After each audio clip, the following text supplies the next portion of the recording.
Could you give us some ideas of how to help the semiconductor industry?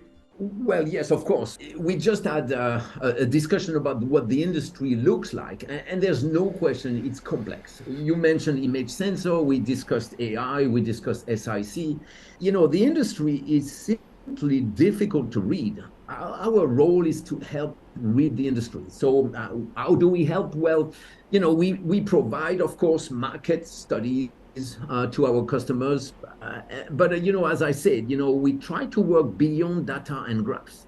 A lot of consulting companies will provide you a 300-page report with a lot of graphs, a lot of data, but maybe not one conclusion. They just give you a lot of numbers and then you try to decide what to do. That's not what we try to do. We really want to work with our customers reaching conclusions, and that means forecasting, benchmarking. I mentioned to you that we are benchmarking on skill set, workforce training.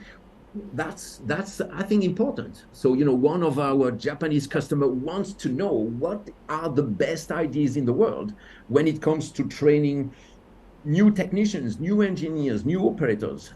That's the way we help. So, forecasting, benchmarking.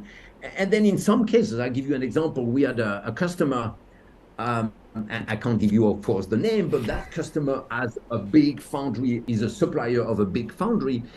And one of their questions was, what can we do to improve our cycle time? Because these foundries, you may know, but one of the reasons I enjoyed working for TSMC is because it's in minutes. We don't count in days. That means the cycle time, in a TSMC environment is extremely fast. So suppliers are challenged by that. One of our customers asking us very simple, go survey our manufacturing site, sales, marketing, engineering. Tell us what we can do to speed up our operation because the foundries are so fast. We have a difficulty, meeting their requirements. So all of this, there is no question that, if you look at the growth, for example, the China semiconductor industry growth is phenomenal. And to be honest, it may not be 14 nanometers. It may be 28 nanometers. It may be SiC. It may be renewable energies. Nothing will stop the Chinese semiconductor industry. It's just that the roadmap and the growth drivers will change over time, will adapt. So that means that for a lot of companies, these are opportunities.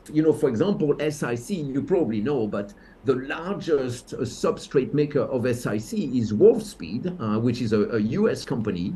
And today, they are ramping up the largest substrate factory in the US.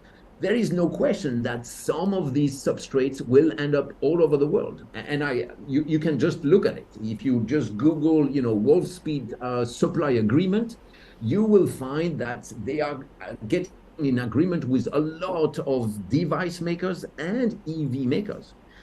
So short answer to your questions, when these distortions come in, we regionalize, and we are now expanding our business to these new regions for new business developments.